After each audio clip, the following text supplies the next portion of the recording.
ओम आनंदमयोभ्यासात् ओम सर्वेषु भूतेषु एतमेव ब्रह्मेत्याचक्षते। ब्रह्म शब्दः परे विष्णु नान्यत्र क्वचिदिष्यते। असंपूर्णः परे यस्मात् उपचारेण वा भवेत्। ಆನಂದಮಯಾಧಿಕರಣಕ್ಕೆ ಸಂಬಂಧಿಸಿದಂತೆ ತತ್ವಪ್ರಕಾಶಿಕ ನಾವು ನೋಡ್ತಾ ಇದ್ದೀವಿ.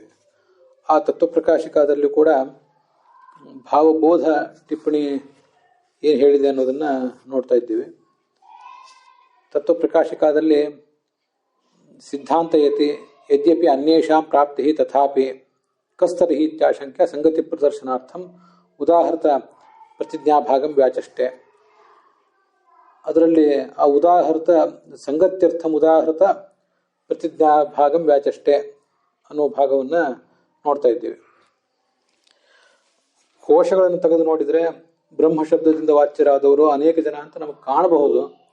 ಆದರೆ ಅದ್ಯಾವುದು ಸರಿಯಲ್ಲ. ಮುಖ್ಯ ರೀತಿಯಿಂದ ಬ್ರಹ್ಮಶಬ್ದ ವಾಚ್ಯನಾದವನು ವಿಷ್ಣುವೇ.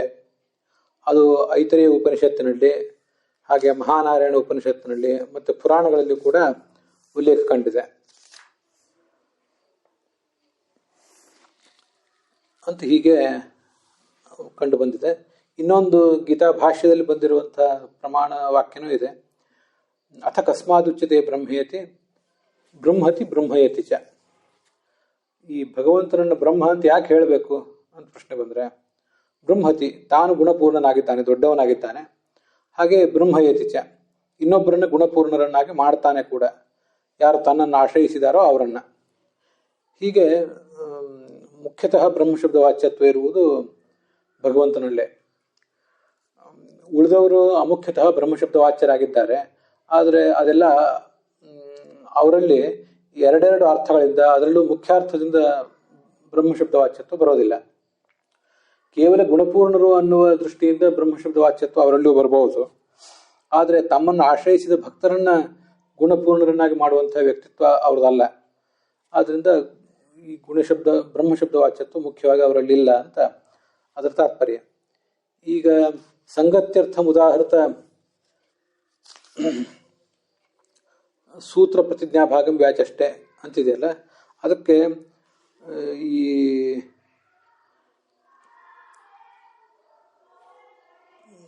ಭಾವಬೋಧಕಾರರು ಯಾವ ಥರ ವ್ಯಾಖ್ಯಾನ ಮಾಡಿದ್ದಾರೆ ಅಂತ ಅನ್ನೋದನ್ನು ಒಂದು ವ್ಯಾಖ್ಯಾನ ನೋಡಿದ್ದೀವಿ. ಅದರಲ್ಲಿ ಎರಡು ವ್ಯಾಖ್ಯಾನಗಳಿದೆ. ಅದರಲ್ಲಿ ಒಂದು ವ್ಯಾಖ್ಯಾನ ನಾವು ನೋಡಿದ್ದೀವಿ. ಸಂಗತ್ಯರ್ಥಂ ಸಂಗತಿಯನ್ನು ತೋರಿಸ್ಲಿಕ್ಕಾಗಿ ಉದಾಹರಿಸಲ್ಪಟ್ಟದ್ದು ಸೂತ್ರ. ಆ ಉದಾಹೃತ ಮತ್ತು ಸಂಗತ್ಯರ್ಥ ಇದೆಯಲ್ಲ, ಅದಕ್ಕೆ ಸಂಗತ್ಯರ್ಥಂ ಅಂದರೆ ಸಂಗತಿ ಪ್ರದರ್ಶನಾರ್ಥಂ ಅಂತ ಅರ್ಥ. ನಾವು ಅದನ್ನ ಈಗಾಗಲೇ ಗಮನಿಸಿದ್ದೀವಿ. ಹೀಗೆ ಸಂಗತಿಯನ್ನು ತೋರಿಸ್ಲಿಕ್ಕಾಗಿ ಉದಾಹರಿಸಲ್ಪಟ್ಟದ್ದು ಸೂತ್ರ. ಎಲ್ಲಿ ಉದಾಹರಿಸಲ್ಪಟ್ಟದ್ದು ಅಂದರೆ ಆಚಾರ್ಯರ ಭಾಷ್ಯದಲ್ಲೇ ಉದಾಹರಿಸಲ್ಪಟ್ಟದ್ದು.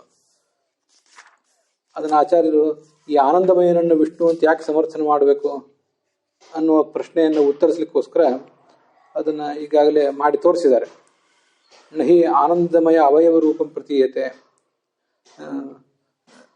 ತಚ್ಚ ಬ್ರಹ್ಮ ಬ್ರಹ್ಮಪುಚ್ಛಂ ಪ್ರತಿಷ್ಠಾ ಇತಿ ಆನಂದಮಯ ಅವಯವ ರೂಪಂ ಪ್ರತೀಯತೆ ನಹಿ ಅವಯವಿನಂ ವಿನ ಅವಯವ ಮಾತ್ರಸ್ಯ ಜ್ಞೇಯತ. ಇದನ್ನೆಲ್ಲ ನಾವೀಗ ನೋಡಿದ್ದೇವೆ. ಅದಕ್ಕೆ ಎರಡು ವ್ಯಾಖ್ಯಾನಗಳಿವೆ. ಅದರಲ್ಲಿ ಮುಂದಿನ ವ್ಯಾಖ್ಯಾನ ನಾವು ನೋಡಬೇಕಾದದ್ದು. ಯದ್ವಾ ಸಂಗತ್ಯರ್ಥಂ ವ್ಯಾಚಷ್ಟೇ ಇತ್ಯನ್ವಯ. ಈಗ ನೋಡಿ, ಜಯತೀರ್ಥರ ವಾಕ್ಯದಲ್ಲಿ ಸಂಗತ್ಯರ್ಥಂ ಅಂತಿದೆಯಲ್ಲ, ಸಂಗತಿಗಾಗಿ ಅಂತ, ಸಂಗತಿಯನ್ನು ತೋರಿಸುವುದಕ್ಕಾಗಿ. ಆ ಸಂಗತಿಯನ್ನು ತೋರಿಸುವುದಕ್ಕಾಗಿ ಅನ್ನೋದನ್ನು ಈ ಹಿಂದೆ ನಾವು ಮಾಡಿದ್ದೇನಿದೆ, ನಾವು ನಿನ್ನೆ ನೋಡಿದಂಥ ವ್ಯಾಖ್ಯಾನ ಸಂಗತಿಯನ್ನು ತೋರಿಸ್ಲಿಕ್ಕಾಗಿ ಉದಾಹರಿಸಲ್ಪಟ್ಟದ್ದು. ಸಂಗತ್ಯರ್ಥಂ ಅನ್ನೋದಕ್ಕೂ ಮತ್ತು ಉದಾಹೃತ ಅಂತ ಅನ್ನೋದಕ್ಕೂ ಸಂಬಂಧವನ್ನು ಕಳೆದ ದಿವಸ ಇಟ್ಕೊಂಡು ನಾವು ಅರ್ಥ ನೋಡಿದ್ದೀವಿ. ಅದು ಹಿಂದಿನ ಭಾಷ್ಯವಾಕ್ಯದಲ್ಲಿ ಬಂದದ್ದು. ಈಗ ನಾವು ನೋಡ್ತಿರುವುದೇನಿದೆ, ಸಂಗತ್ಯರ್ಥಂ ಅನ್ನೋದನ್ನ ವ್ಯಾಚಷ್ಟೇ ಅನ್ನೋದಕ್ಕೆ ಅನ್ವಯ ಮಾಡ್ಕೋಬೇಕು. ಅಂದರೆ ಅದರ ಅನ್ವಯ ಹೀಗಾಗ್ತದೆ: ಉದಾಹೃತ ಸೂತ್ರ ಪ್ರತಿಜ್ಞಾಭಾಗಂ ಸಂಗತ್ಯರ್ಥಂ ವ್ಯಾಚಷ್ಟೇ. ಸಂಗತ್ಯರ್ಥಂ ಅಂತನ್ನುವುದು ಎಲ್ಲಿರ್ತದೋ ಅಲ್ಲೇ ಇರ್ತದೆ. ಆದರೆ ನಾವು ಅನ್ವಯ ಮಾಡಿಕೊಳ್ಳುವಾಗ ಇವತ್ತು ನೋಡುವ ವ್ಯಾಖ್ಯಾನದಲ್ಲಿ ಸಂಗತ್ಯರ್ಥಂ ವ್ಯಾಚಷ್ಟೇ, ಸಂಗತಿಯನ್ನು ತೋರಿಸುವುದಕ್ಕಾಗಿ ವ್ಯಾಖ್ಯಾನ ಮಾಡ್ತಾ ಇದ್ದಾರೆ ಅಂತ ಅದಕ್ಕೆ ಅನ್ವಯ ಮಾಡ್ಕೋಬೇಕು. ಅದು ಮತ್ತೊಂದು ಸರಿ ಗಮನಿಸಿ. ಸಂಗತಿಯನ್ನು ತೋರಿಸುವುದಕ್ಕಾಗಿ ಉದಾಹರಿಸಲ್ಪಟ್ಟದ್ದು ಸೂತ್ರ, ಇದು ಕಳೆದ ದಿವಸದ ಅರ್ಥ. ಈ ಹಿಂದೆ ಉದಾಹರಿಸಲ್ಪಟ್ಟ ಸೂತ್ರದ ಪ್ರತಿಜ್ಞಾ ಭಾಗವನ್ನು ಸಂಗತಿಯನ್ನು ತೋರಿಸುವುದಕ್ಕಾಗಿ ವ್ಯಾಖ್ಯಾನ ಮಾಡ್ತಿದ್ದಾರೆ ಅಂತ ಇವತ್ತು ನಾವು ನೋಡುವಂಥ ಅರ್ಥ. ಬಹುತೇಕ ಟಿಪ್ಪಣಿಕಾರರೆಲ್ಲ ಈ ಅರ್ಥವನ್ನೇ ಇಟ್ಕೊಂಡಿದ್ದಾರೆ. ಭಾವಬೋಧಕಾರರು ಈ ಎರಡು ಅರ್ಥಗಳನ್ನೇನು ಹೇಳಿದ್ದಾರೆ ಅದನ್ನೇ ಉದ್ಧರಿಸಿದ್ದಾರೆ. ಇವು ಎರಡು ರೀತಿ ವ್ಯಾಖ್ಯಾನ ಕೌಶಲ ಅಷ್ಟೇ, ಅದರಲ್ಲಿ ಸಿದ್ಧಾಂತಕ್ಕೆ ವ್ಯತ್ಯಾಸ ಏನೂ ಇಲ್ಲ. ಈಗ ತಥಾಚ ಅಂತ ಭಾವಬೋಧದಲ್ಲಿದ್ದರೆ ಅದನ್ನು ನೋಡೋಣ. ತಥಾಚ ಕಿಂತು ವಿಷ್ಣುರೇವ ಇತ್ಯನುಕ್ತವು ಸಾಧ್ಯಧರ್ಮ ಅಂಶ ಅಲಾಭೇನ ಪರ್ವತಃ ಧೂಮವಾನ್ ಇತ್ಯನಯೋ ಇವ ಆನಂದಮಯೋಭ್ಯಾಸಾತ್ ಇತ್ಯನಯೋ ಅಪಿ ಅಸಂಗತಿ ಸ್ಯಾತ್. ಇದನ್ನ ಈಗ ಅರ್ಥ ಮಾಡ್ಕೋಬೇಕು. ನಾವು ಕಳೆದ ದಿವಸ ಈ ಪ್ರತಿಜ್ಞಾ ಹೇತು ಉದಾಹರಣ ಇದನ್ನೆಲ್ಲ ನೋಡಿದ್ದೀವಿ. ಉದಾಹರಣೆ ನಮ್ಗೆ ಈಗೇನು ಬೇಕಾಗಿಲ್ಲ. ಸಾಮಾನ್ಯವಾಗಿ ಪ್ರತಿಜ್ಞಾ ಹೇತು ಅವೆಷ್ಟು ನಮಗೆ ಈ ಪ್ರಸಂಗದಲ್ಲಿ ಸಾಕು. ಅನುಮಾನದ 5 ಅಂಗಗಳಿರ್ತವೆ, ಅದರಲ್ಲಿ ಈ ಪ್ರತಿಜ್ಞಾ ಮತ್ತು ಹೇತು ಇದೆರಡನ್ನು ನೋಡಿದರೆ ಸಾಕು. ಪ್ರತಿಜ್ಞಾ ಅಂದರೆ ಪಕ್ಷ ಸಾಧ್ಯವಾನ್, ಪಕ್ಷವು ಸಾಧ್ಯವುಳ್ಳದ್ದಾಗಿದೆ ಅಂತ ಪ್ರತಿಜ್ಞಾ. ಮತ್ತು ಹೇತು ಅಂದರೆ ಪಂಚಮ್ಯಂತವಾದ ಪಂಚಮಿ ವಿಭಕ್ತಿಯಲ್ಲಿರುವಂಥ ಒಂದು ವಾಕ್ಯವನ್ನು ಏನು ಪ್ರಯೋಗ ಮಾಡ್ತಿರ್ತಾರಲ್ಲ ಅದಕ್ಕೆ ಹೇತು ಅಂತ ಕರೀತಾರೆ. ಅದಕ್ಕೆ ಉದಾಹರಣೆ ಪರ್ವತಃ ವನ್ಯಮಾನ್ ಧೂಮಾತ್ ಅಂತ. ಪರ್ವತಃ ವನ್ಯಮಾನ್ ಅನ್ನೋದೇನಿದೆ ಪ್ರತಿಜ್ಞಾ, ಮತ್ತು ಧೂಮಾತ್ ಅಂತ ಏನಿದೆ ಅದು ಹೇತು. ಇದು ಅಲ್ಲಿ ಗೊತ್ತಿರುವಂಥ ಉದಾಹರಣೆ. ಈಗ ಪರ್ವತಃ ವನ್ಯಮಾನ್ ಧೂಮಾತ್ ಅಂತ ಹೇಳಿದರೆ ಕೇಳುವವರಿಗೆ ಏನಾದ್ರು ಒಂದಿಷ್ಟು ತಿಳಿದಿತ್ತು. ಪರ್ವತಃ ಪರ್ವತವು ವನ್ಯಮಾನ್ ಆಗಿದೆ. ಯಾಕೆಂದರೆ ಧೂಮಾತ್ ಧೂಮ ಉಳ್ಳದ್ದಾದ್ದರಿಂದ. ನೀವು ಧೂಮಾತ್ ಅಂತ ಹೇಳಿದ್ರು ಧೂಮವತ್ವಾತ್ ಅಂತ ಹೇಳಿದ್ರು ಅರ್ಥ ಒಂದೇನೆ. ಅದನ್ನು ಬಿಟ್ಟು ಪರ್ವತಃ ಧೂಮವತ್ವಾತ್ ಅಷ್ಟು ಮಾತ್ರ ಹೇಳಿದರೆ ನಿಮಗೇನಾದ್ರು ಅರ್ಥ ತಿಳಿತದ? ಅದ್ರ ನಡುವಿನ ಸಂಬಂಧವೇ ಗೊತ್ತಾಗೋದಿಲ್ಲ. ಪರ್ವತಃ ಪರ್ವತವು ಧೂಮ ಉಳ್ಳದ್ದಾದ್ದರಿಂದ ಅಂತಿಷ್ಟೇ ಹೇಳಿಬಿಟ್ರೆ ಅವು ಎರಡಕ್ಕೂ ಸಂಗತಿನೇ ಅರ್ಥ ಆಗೋದಿಲ್ಲ. ಅದನ್ನೇ ಹೇಳಿದರು. ಪರ್ವತಃ ಧೂಮವತ್ವಾತ್ ಇತ್ಯನಯೋರಿವ. ಪರ್ವತ ಮತ್ತು ಧೂಮ ಇವೆರಡರ ನಡುವೆ ಹೇಗೆ ನಮಗೆ ಸಂಗತಿ ತಿಳಿಯೋದಿಲ್ಲೋ, ಇರುವ ಸಂಬಂಧವು ತಿಳಿಯೋದಿಲ್ವೋ, ಹಾಗೆ ಇಲ್ಲಿಯೂ ಕೂಡ ಆನಂದಮಯೋಭ್ಯಾಸಾತ್ ಅಂತ ಪ್ರಯೋಗ ಮಾಡಿದಾರಲ್ಲ ವ್ಯಾಸರು. ಆ ಆನಂದಮಯೋಭ್ಯಾಸಾತ್ ಅನ್ನುವುದರ ಅರ್ಥವೇ ತಿಳಿಯೋದಿಲ್ಲ. ಇಂಥ ಸಮಸ್ಯೆ ಬರ್ತದೆ. ಯಾಕೆಂದರೆ ಅಲ್ಲಿ ಆನಂದಮಯ ಅಂತ ಹೇಳಿದರೆ ಆನಂದಮಯ ಏನು ಅದು ಹೇಳಲಿಲ್ಲ. ಪರ್ವತ ಅಂತ ಅಷ್ಟು ಮಾತ್ರ ಹೇಳಿಬಿಟ್ರೆ ಪರ್ವತಕ್ಕೆ ಏನಾಗಿದೆ, ಪರ್ವತದ ಬಗ್ಗೆ ನಾವೇನು ತಿಳ್ಕೋಬೇಕಾಗಿದೆ ಅನ್ನೋದನ್ನು ಹೇಳದೆ ಹೋದರೆ ಬರೇ ಪರ್ವತವು ಧೂಮ ಉಳ್ಳದ್ದಾದ್ದರಿಂದ ಅಂತಿಷ್ಟೇ ಹೇಳಿಬಿಟ್ರೆ ಹೇಗೆ ಅದು ಅಸಂಗತ ಆಗ್ತದೋ, ಪರಸ್ಪರ ಸಂಬಂಧವೇ ತಿಳಿಯೋದಿಲ್ವೋ. ಹಾಗೆ ವಿಷ್ಣುರೇವ ಅಂತ ಹೇಳದೆ ಕಿಂತು ವಿಷ್ಣುರೇವ ಅಂತ ಹೇಳದೆ ಅನ್ನೋ ಭಾವಬೋಧದಲ್ಲಿ ಕಿಂತು ವಿಷ್ಣುರೇವ ಇತ್ಯನುಕ್ತವು ಆ ಒಂದು ವಾಕ್ಯವನ್ನು ಪ್ರಯೋಗ ಮಾಡದೆ ಆನಂದಮಯೋಭ್ಯಾಸ ಇಷ್ಟು ಮಾತ್ರ ಹೇಳಿದರೆ ಆವಾಗ ಅಸಂಗತಿ ಬಂದುಬಿಡ್ತದೆ. ಅದೇನಂತ ಅರ್ಥ ಆಗೋದಿಲ್ಲ. ಯಾಕೆಂದರೆ ಸಾಧ್ಯ ಧರ್ಮ ಅಂಶ ಅಲಾಭೇನ ಅಲ್ಲಿ ಕಾರಣ ಕೊಟ್ಟಿದ್ದಾರೆ. ಪರ್ವತಃ ವನ್ಯಮಾನ್ ಧೂಮಾತ್ ಅಂತ ಹೇಳಿದರೆ ಪರ್ವತ ಅನ್ನೋದು ಪಕ್ಷ, ವನ್ಯ ಅನ್ನೋದು ಸಾಧ್ಯ, ಧೂಮ ಅನ್ನೋದು ಹೇತು. ಆ ಸಾಧ್ಯ ಯಾವುದು ವನ್ಯ, ಅದನ್ನು ತಿಳ್ಕೊಂಡಿದ್ದರಿಂದ ಪರ್ವತವು ವನ್ಯ ಉಳ್ಳದ್ದಾಗಿದೆ ಯಾಕೆ ಅಂತ ಪ್ರಶ್ನೆ ಬರ್ತದೆ. ಆವಾಗ ಧೂಮಾತ್ ಅಂತ ಕಾರಣ ತೋರಿಸಿದ್ದು ಸರಿ ಇದೆ. ನಾವು ಪ್ರಶ್ನೆನೇ ಬರದೇ ಹೋದರೆ ಕಾರಣ ತೋರಿಸುವುದಕ್ಕೆ ಏನು ಅರ್ಥ ಇದೆ? ಪರ್ವತವು ಅಂತ ಒಬ್ರು ಅಂದರು, ಮುಂದೆ ಏನು ಅಂತ ತಿಳಿಲಿಲ್ಲ. ವನ್ಯಮಾನ್ ಅಂತ ಒಂದು ವೇಳೆ ಅವ್ರು ಹೇಳಲಿಲ್ಲ. ವನ್ಯಮಾನ್ ಅಂತ ಹೇಳದೆ ಹೋದರೆ ಕಾರಣ ಉಳ್ಳದ್ದು ಏನು ಕಾರಣ ಅಂತ ಯಾಕೆ ಪ್ರಶ್ನೆ ಬರ್ತದೆ? ಯಾರಿಗೂ ಪ್ರಶ್ನೆನೇ ಬರೋದಿಲ್ಲ. ಏನು ಪ್ರಶ್ನೆ ಬರ್ಬೋದು? ಪರ್ವತ ಏನಾಗಿದೆ ಅಂತ ಪ್ರಶ್ನೆ ಬರ್ಬೋದು.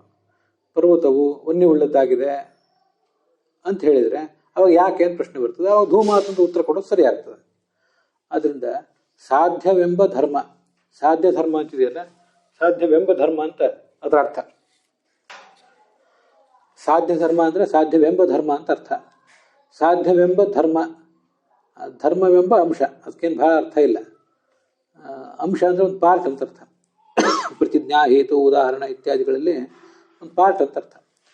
ಸಾಧ್ಯ ಧರ್ಮ ಅಂತದ್ದು ಈ ತರ್ಕಶಾಸ್ತ್ರದಲ್ಲಿ ಮತ್ತು ಬೇರೆ ಬೇರೆ ಕಡೆ ಸಾಧ್ಯ ಧರ್ಮ ಅಂತ ಪ್ರಯೋಗ ಮಾಡ್ತಿರ್ತಾರೆ ಅಷ್ಟೇ. ಸಾಧ್ಯ ಧರ್ಮ, ಸಾಧನ ಧರ್ಮ ಅಂತ ಹೀಗೆಲ್ಲ ಪ್ರಯೋಗ ಮಾಡ್ತಿರ್ತಾರೆ. ಅಂತೂ ಸಾಧ್ಯವೆಂಬ ಅಂಶವೇ ತಿಳಿದೇ ಹೋದರೆ, ಪ್ರತಿಜ್ಞಾ ಎಂಬ ಅಂಶ ತಿಳಿತು, ಅಲ್ಲ ಪಕ್ಷ ಎಂಬ ಅಂಶ ತಿಳಿತು, ಹೇತು ಎಂಬ ಅಂಶ ತಿಳಿತು, ಸಾಧ್ಯವೆಂಬ ಅಂಶವೇ ತಿಳಿದೇ ಹೋದರೆ ಅವ್ರ ನಡುವಿನ ಸಂಬಂಧ ಏನು ತಿಳಿತು? ಅದಕ್ಕಾಗಿ ಆನಂದಮಯ ಅಭ್ಯಾಸ ಅಂತ ಸೂತ್ರಕಾರ ಹೇಳಿದಾರಲ್ಲ, ಸೂತ್ರಕಾರರು ಪಕ್ಷವನ್ನು ಹೇಳಿದ್ದಾರೆ, ಹೇತುವನ್ನು ಹೇಳಿದ್ದಾರೆ, ಸಾಧ್ಯವನ್ನು ಅವ್ರು ಹೇಳಲಿಲ್ಲ. ಆ ಸಾಧ್ಯವನ್ನು ಇವರು ಆಚಾರ್ಯರು ತೋರಿಸಿಕೊಡ್ತಾ ಇದ್ದಾರೆ ಕಿಂತು ವಿಷ್ಣುರೇವ ಅನ್ನೋ ಮಾತಿನಿಂದ. ಹಾಗೆ ತೋರಿಸಿಕೊಟ್ಟಾಗ ಅದರಿಂದ ಸ್ಪಷ್ಟ ಆಗ್ತದೆ. ಅದನ್ನೇ ಆಚಾರ್ಯರ ಭಾಷ್ಯವಾಕ್ಯ ಗಮನಿಸಿ, ತಥಾಪಿ ನತೆ ಆನಂದಮಯ ಶಬ್ದೇನ ಉಚ್ಯಂತೆ, ಅವ್ರು ಯಾರು ಆನಂದಮಯ ಶಬ್ದದಿಂದ ವಾಚ್ಯರಲ್ಲ, ಕಿಂತು ವಿಷ್ಣುರೇವ, ಇದು ಕಿಂತು ವಿಷ್ಣುರೇವ ಅಂತ ಆಚಾರ್ಯರು ಸಾಧ್ಯವನ್ನು ತೋರಿಸ್ತಾ ಇದ್ದಾರೆ. ನೋಡಿ, ಈಗ ಭಾವಬೋಧದಲ್ಲಿ ತದುಕ್ತೌತು ವನ್ಹಿಮಾನ್ ಇತ್ಯುಕ್ತೆ ಕುತಃ ಪರ್ವತೋ ವನ್ಹಿಮಾನ್ ಇತ್ಯಾಕಾಂಕ್ಷಾಯಾಮ್ ಹೇತುವಾಕ್ಯ ಸಂಗತಿವತ್. ಸಂಗತಿವತ್ ಅನ್ನೋದನ್ನ ನಿಮ್ಮ ಅರ್ಥ ಸೌಕರ್ಯಕ್ಕೋಸ್ಕರ ಸ್ವಲ್ಪ ಕಟ್ ಮಾಡ್ಕೋತಾ ಇದ್ದೇನೆ. ಸಂಗತಿ ಭವತಿ ಅಂತ. ಈಗ ಕಿಂತು ವಿಷ್ಣುರೇವ ಅಂತ ಹೇಳಿದರೆ ಆನಂದಮಯನು ಏನಾಗಿದ್ದಾನೆ ಅಂದರೆ ವಿಷ್ಣುವೇ ಆಗಿದ್ದಾನೆ. ಯಾಕೆಂದು ಪ್ರಶ್ನೆ ಬರ್ತದೆ. ಆವಾಗ ಅಭ್ಯಾಸ ಅಂತ ಉತ್ತರ ಕೊಡೋದು ಸರಿ ಆಗ್ತದೆ. ಅಭ್ಯಾಸ ಅಂದರೆ ಬ್ರಹ್ಮ ಬ್ರಹ್ಮ ಅಂತ ಮೇಲಿನ ಮೇಲೆ ಶಬ್ದ ಅಲ್ಲೇ ಬಳಕೆ ಕಂಡಿದೆ, ಅದನ್ನು ಅವನೇ ಬ್ರಹ್ಮ ಅಂತ ಅವನೇ ಆನಂದಮಯನೇ ವಿಷ್ಣು ಅಂತ ಉತ್ತರ ಕೊಡೋದು ಸರಿ ಆಗ್ತದೆ. ಪರ್ವತಃ ಧೂಮವಾನ್ ಅಂತ ಹೇಳಿ, ಪರ್ವತಃ ಧೂಮಾತ್ ಅಂತ ಇಷ್ಟೇ ಹೇಳಿದರೆ, ಪರ್ವತವು ಏನಾಗಿದೆ ಅಂತ ಯಾರು ತಿಳಿಸದೇ ಹೋದರೆ, ಆ ಪರ್ವತ ಮತ್ತು ಧೂಮಕ್ಕಿರುವ ಸಂಬಂಧ ತಿಳಿದೇ ಹೋದ್ರಿಂದ ಹೇಗೆಂದು ಸಮಸ್ಯೆ ಬಂದಿತ್ತು, ಹಾಗೆ ಇಲ್ಲೂ ಸಮಸ್ಯೆ ಬರ್ತದೆ. ತದುಕ್ತವತ್ತು ಕಿಂತು ವಿಷ್ಣುರೇವ ಅಂತ ಹೇಳಿದರೆ ಸಂಗತಿ ತಿಳಿತದೆ. ಅದು ಹೇಗೆ ಅಂದರೆ ವನ್ಹಿಮಾನ್ ಇತ್ಯುಕ್ತೆ, ದೃಷ್ಟಾಂತ ದಾಷ್ಟಾಂತಿಕ ಎರಡನ್ನೂ ಜೊತೆಗೆ ತೊಗೊಂಡು ಹೋಗ್ತಿದ್ದಾರೆ ಭಾವಬೋಧಕಾರರು. ವನ್ಯಮಾನ್ ಅಂತ ಹೇಳಿದಾಗ ಪರ್ವತಃ ಅಂತ ಹೇಳಿ ವನ್ಯಮಾನ್ ಅಂತ ಹೇಳಿದ ಕೂಡಲೇ ಆವಾಗ ಆಕಾಂಕ್ಷ ಬರ್ತದೆ. ಯಾಕೆ ವನ್ಯಮಾನ್ ಅಂತ? ಆಕಾಂಕ್ಷ ಅಂದರೆ ಪ್ರಶ್ನೆ. ಆವಾಗ ಹೇತುವಾಕ್ಯ ಸಂಗತಿ ಮುಂದೆ ಧೂಮಾತ್ ಅಂತ ಹೇಳುವುದು ಯುಕ್ತ ಆಗ್ತದೆ. ವನ್ಯಮಾನ್ ಅಂತ ಹೇಳದೆ ಹೋದರೆ ಪರ್ವತಃ ಧೂಮಾತ್ ಅಂತನೋ ಮಾತಿಗೆ ಏನು ಸಂಬಂಧವೇ ಸಿಗೋದಿಲ್ಲ. ಹೇತುವಾಕ್ಯ ಸಂಗತಿವತ್ ಪರ್ವತಃ ವನ್ಯಮಾನ್ ಧೂಮಾತ್ ಎಂಬಲ್ಲಿ ವನ್ಯನ್ ಪ್ರಯೋಗ ಮಾಡಿದರೆ ಮಾತ್ರ ಹೇಗೆ ಸಂಗತಿ ತಿಳಿತದೋ, ಅತ್ರಾಪಿ ಅಭ್ಯಾಸಾದಿತ್ಯಸ್ಯ ಆನಂದಮಯ ಇತ್ಯನೇನ ಅಭ್ಯಾಸಾತ್ ಅನ್ನುವ ಹೇತುವಾಕ್ಯಕ್ಕೆ ಆನಂದಮಯ ಎಂಬ ಪಕ್ಷದ ಜೊತೆಗೆ ಸಂಗತಿಯನ್ನು ತೋರಿಸುವುದಕ್ಕಾಗಿ ಸಮನ್ವಯ ಸೂತ್ರಾತ್ ತದೇವ ಇತ್ಯನುವರ್ತ್ಯ. ಹಿಂದೆ ತತ್ವ ಸಮನ್ವಯಾತ್ ಅಂತ ಬಂತಲ್ಲ, ಅಲ್ಲಿ ತದೇವ ಅಂತ ಒಂದು ಶಬ್ದ ಇದೆ, ತತ್ವ ಸಮನ್ವಯಾತ್ ಅಂತ. ಅಲ್ಲಿ ತತ್ವ ಅಂತ ಬಂದಿದೆ, ಆ ತದೇವ ಅಂತ ಅನ್ನೋದನ್ನು ಇಲ್ಲಿ ಕೂಡ ಇಟ್ಕೋಬೇಕು. ತದೇವ ಅಂದರೆ ವಿಷ್ಣುರೇವ, ತತ್ವ ಅಂದರೆ ವಿಷ್ಣು, ತದೇವ ಅಂದರೆ ವಿಷ್ಣುರೇವ ಅಂತ ಹೀಗೆ ಅಧ್ಯಾಹಾರ ಮಾಡ್ಕೋಬೇಕು ಅಂತ ಭಾವಬೋಧಕಾರರು ತಿಳಿಸ್ತಾ ಇದ್ದಾರೆ. ಸಮನ್ವಯ ಸೂತ್ರ ತದೇವ ಇತಿ ಅನವರ್ತ್ಯ, ಹೀಗೆ ಆನಂದ ಮಾಡಿಕೊಂಡು ಆನಂದಮಯ ಇತಿ ಪ್ರತಿಜ್ಞಾ ಭಾಗಂ ವ್ಯಾಖ್ಯಾತಿ. ಪ್ರತಿಜ್ಞಾ ಅಂದರೆ ಹೇತು ಪಕ್ಷ ಮತ್ತು ಸಾಧ್ಯ. ಆನಂದಮಯ ವಿಷ್ಣುರೇವ ಯಾಕೆಂದರೆ ಅಭ್ಯಾಸಾತ್ ಅಂತ ಹೀಗದರ ಒಟ್ಟು ತಾತ್ಪರ್ಯ ಆಗ್ತದೆ. ಬೇರೆ ಸೂತ್ರಗಳಿಂದ ಹೀಗೆ ತಗೊಳ್ಳೋದು ಅನ್ನೋದು ಇದೆಯಲ್ಲ, ಅದು ಎಲ್ಲ ಕಡೆನೂ ಕಂಡಿದೆ. ಸೂತ್ರಗಳು ಅವು ವ್ಯಾಕರಣ ಸೂತ್ರ, ಪಾಣಿನಿ ಮಾಡಿದ ವ್ಯಾಕರಣ ಸೂತ್ರಗಳಾಗಲಿ ಬ್ರಹ್ಮಸೂತ್ರಗಳಾಗಲಿ ಎಲ್ಲ ಸೂತ್ರಗಳು ಕೂಡ ತುಂಬ ಸಂಕ್ಷಿಪ್ತವಾಗಿರ್ತವೆ. ಆದ್ದರಿಂದ ಒಂದ್ಸರಿ ನೀವೇನಾದ್ರು ಸೂತ್ರ ನೋಡಿದರೆ ಅದು ಏನು ಹೇಳ್ತದಂತೆ ಗೊತ್ತಾಗೋದಿಲ್ಲ ಅನೇಕ ಬಾರಿ. ಅದಕ್ಕೆ ಬೇರೆ ಬೇರೆ ಕಡೆ ಹೇಳಿದ್ದಾರೆ, ನೀವು ಮಹಾಭಾರತ ಭಾಗವತ ಇತ್ಯಾದಿಗಳನ್ನು ಓದಿರಬೇಕು, ಉಪನಿಷತ್ತುಗಳನ್ನು ಓದಿರಬೇಕು, ವೇದವನ್ನು ಓದಿರಬೇಕು. ಇಷ್ಟೆಲ್ಲ ಓದಿದ್ರೆ ಮಾತ್ರ ಆವಾಗ ಆ ಸೂತ್ರ ಏನು ಹೇಳ್ತದೆ ಅಂತ ಗೊತ್ತಾಗ್ತದೆ. ಈಗ ನೀವು ನನಗೆ ನಮ್ಮಂಥವ್ರಿಗೆ ಯಾವುದೋ ವಿಜ್ಞಾನಕ್ಕೆ ಸಂಬಂಧಪಟ್ಟ ಸೂತ್ರ, ಗಣಿತಕ್ಕೆ ಸಂಬಂಧಪಟ್ಟ ಸೂತ್ರ ಇದ್ದಕ್ಕಿದ್ದಂಗೆ ಹೇಳಿದರೆ ನನಗದೇನು ಗೊತ್ತಾಗಲಿಕ್ಕಿಲ್ಲ. ಯಾವುದೋ SSLCಗೆ ಸಂಬಂಧಪಟ್ಟದ್ದು ಏನಾದ್ರು ಒಂದು ತಿಳಿದಿತ್ತು, ಯಾವುದದು ಪೈ ಅಂತ ಒಂದಿರ್ತದೆ, ಅದಿನ ವೃತ್ತದ ಒಟ್ಟಾರೆ ವಿಸ್ತಾರವನ್ನು ಕಂಡು ಹಿಡಿಕಿರುವ ಸೂತ್ರಗಳು ಅಂತೇನೋ ನೆನಪು ಬಂತು ಹೇಳಿದೆ. ಸೂತ್ರ ಅಂತ ಅನ್ನೋದು ತುಂಬ ಸಂಕ್ಷಿಪ್ತವಾಗಿರ್ತದೆ ಮತ್ತು ಆ ಸೂತ್ರದಿಂದ ಏನಾದ್ರು ತಿಳಿಬೇಕಾದ್ರೆ ಅದಕ್ಕೊಂದು ತುಂಬ ದೊಡ್ಡ ಹಿನ್ನೆಲೆ ಬೇಕಾಗ್ತದೆ. ಅದಕ್ಕಾಗಿ ಎಲ್ಲ ಸೂತ್ರಗಳಲ್ಲೂ ಕೂಡ ಪಾಣಿನಿ ಸೂತ್ರಗಳಲ್ಲಿ ಆಗಲಿ ಬ್ರಹ್ಮಸೂತ್ರಗಳಾಗಲಿ ಬೇರೆ ಕಡೆಯಿಂದ ಕೆಲವು ಶಬ್ದಗಳನ್ನು ಅಧ್ಯಾಹಾರ ಮಾಡಬೇಕು. ಸೂತ್ರೇಶು ಅದೃಷ್ಟಂ ಪದಂ ಸೂತ್ರಾಂತರಾದ ಅನುವರ್ತನೀಯಂ ಸರ್ವತ್ರ ಅಂತ ಪಾಣಿನಿ ವ್ಯಾಕರಣದಲ್ಲಿ ಬರ್ತದೆ. ಒಂದು ಸೂತ್ರ ನೀವು ಯಾವ್ದು ಅಧ್ಯಯನ ಮಾಡ್ಲಿಕ್ಕೆ ಹೊರಟಿದ್ದೀರಿ, ಅಲ್ಲೊಂದು ಪದ ಏನಾದ್ರು ಕಾಣದೆ ಹೋದರೆ ಅದನ್ನು ಬೇರೆ ಸೂತ್ರದಿಂದ ತಗೋಬೇಕು ಅಂತ ಹೀಗೆ ನಿಯಮ ಇದೆ. ಆ ಥರ ಇಲ್ಲಿ ತತ್ವ ಸಮನ್ವಯತೆ ಎಂಬ ಸೂತ್ರದಿಂದ ತದೇವ ಅಂತ ಹೀಗೆ ತಗೊಂಡಿದ್ದಾರೆ. ಅಂದರೆ ವಿಷ್ಣುರೇವ, ಆನಂದಮಯನಾದವನು ವಿಷ್ಣುವೇ ಹೊರತು ಬೇರೆ ಯಾರೂ ಅಲ್ಲ ಅಂತ ಹೀಗೆ ಅದರ ತಾತ್ಪರ್ಯ ಆಗ್ತದೆ.